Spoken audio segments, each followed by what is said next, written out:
Hi, everybody. I'm recording this early to post on Monday, October 30th. Happy Halloween in advance. Uh, hey, stick with me. This is going to be a little bit longer video. I realized the last AP style quiz was a little scary for some of you, and I hope you understand this better by reviewing the collective nouns section of the style book, but some of you just, it didn't work. Simple explanation is that, and this is sometimes hard to grasp, is that organizations, companies, brands are singular units. They're made up of any number of people.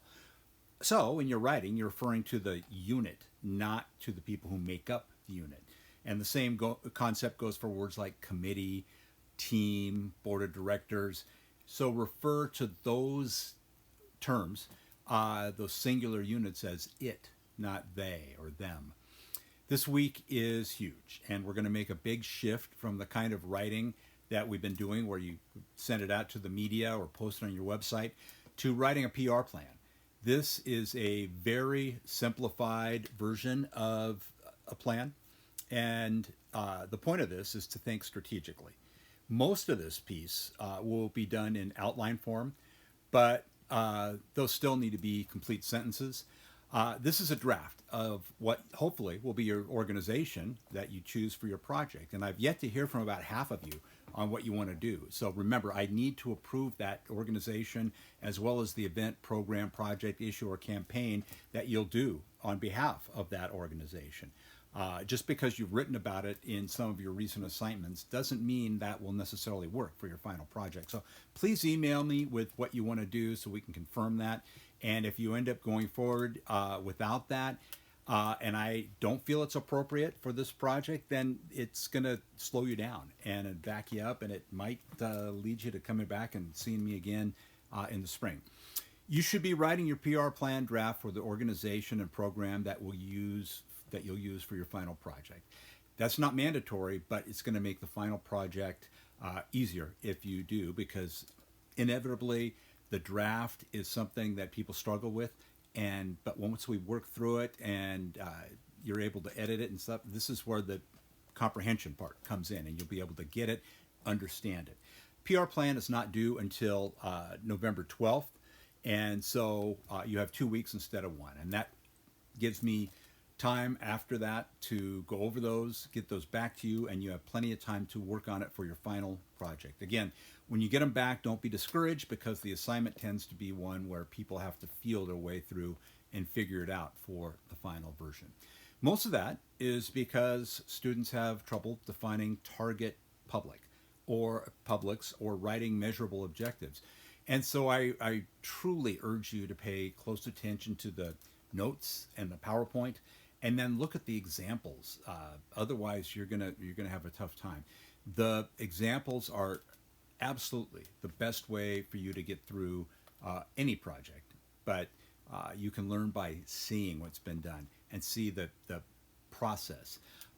Writing an objective is there's a clear way to do it, and it's outlined in the PowerPoint. This is the last writing assignment, aside from and quizzes, of course, before the final project. So it's a foundational piece for the final PR plan. So please take it seriously. I don't want to have somebody or anybody not do it, because that will really set you back. The process here.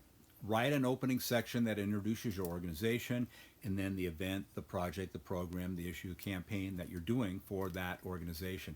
And it should be written in regular paragraph form, that narrative, and it's going to be fairly similar to what you did for your backgrounder assignment. So you're describing what the organization is, and then moving into what it's about, what the issue might be, or what the event is, and so it segues that way. But after that, it's a lot of short pieces, sentences. The communications goal. This is going to be a single general statement that could be as simple as increase donations for the XYZ program, or gain approval for this bill, or increase attendance at our event. From there, identify 2 separate target audiences, or target publics. That's interchangeable. There's no such thing as a general public in public relations, so please don't use that term. That's one that really sets me back. And so, public relations, it's about targeting specific publics, and the more narrow you can define those, the better. Of course, you probably want to reach everybody, and that's natural, but focus on those who you can reach and who might be interested. And so you might be doing a special program for a children's library in Riverside, and I'm just making this up. So your target publics might include schools in the Riverside, in that area, or in the Riverside School District. It could be parents with children ages 5 to 15 who live in Riverside. Again, you might want to know everyone. You want everyone to know about it, but focus on those groups that you will pay attention to, and that will pay attention to you, and they'll help you succeed.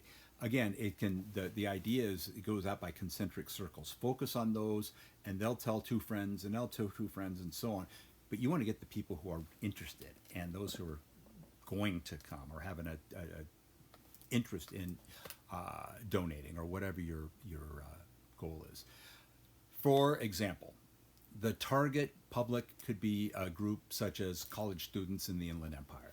You could narrow that to Cal State San Bernardino students who attend the main campus, or those who attend the Palm Desert campus, or it could be all CSUSB students.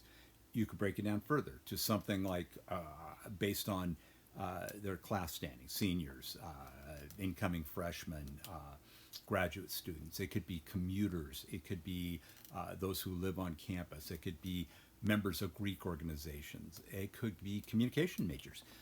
Even students who are taking COM 3402, writing for public relations. The reason you want to narrow it is because you want to be able to measure that public, to find out if you achieve your objective. So if you have this vast public where you really don't know who they are, it's so much harder to get your arms around it and to truly know who you're targeting, who you're talking to. So try to be as focused as you possibly can. Under each target, you're going to have two target publics. You're going to write two objectives, and these must be measurable and specific. The materials on campus demonstrate how to write a measurable objective, and so look at those examples as well. You need to have an outcome, the amount of change that you want to do. And that could be change of attitude or opinion. It could be behavior or knowledge. So they've learned something new. And then you need to include some, what that is, a time frame. You want to be able to do it by over the next 6 months, or by July 1st. So each objective has got to have an outcome, the target audience, as we've already said, the time frame, and the amount of how much you want to do it. It might be by X percent, or by X number of people that, increase attendance by 50% by June 1st. Increase donations by X number of dollars by the end of the event, by the end of the semester, by the end of the year. So you have those, and it's outlined in Canvas on the PowerPoints, and you'll see there's a slide that is called I can't remember what it is, but the anatomy of a measurable objective, or something to that effect. And so that is a key point to this. Now, after that, the strategies and tactics are the things that are going to help you achieve those pieces. So strategies are more general statements. We're going to use earned media to our objective is to increase awareness by X number of percent. Again, when you have objectives, there have to be something you can measure. So the evaluation part has to be something that they're tied together, the evaluation and the objective. So you're going to have to be able to measure. But you put it out there, increase attendance or awareness of whatever it is that you're doing by 50% by this date. And your strategy is, it might be to use earned media to inform the public. But then you have specifics, those are the tactics. And so that those things might be pitch the story to these television stations, newspapers, blogs, and so on. You might do an owned media strategy, and your specifics would be things like posting on your website, developing a brochure or newsletter, something to that effect. You might have a social media strategy, and the tactics would be the specific platforms, the type of messaging you do.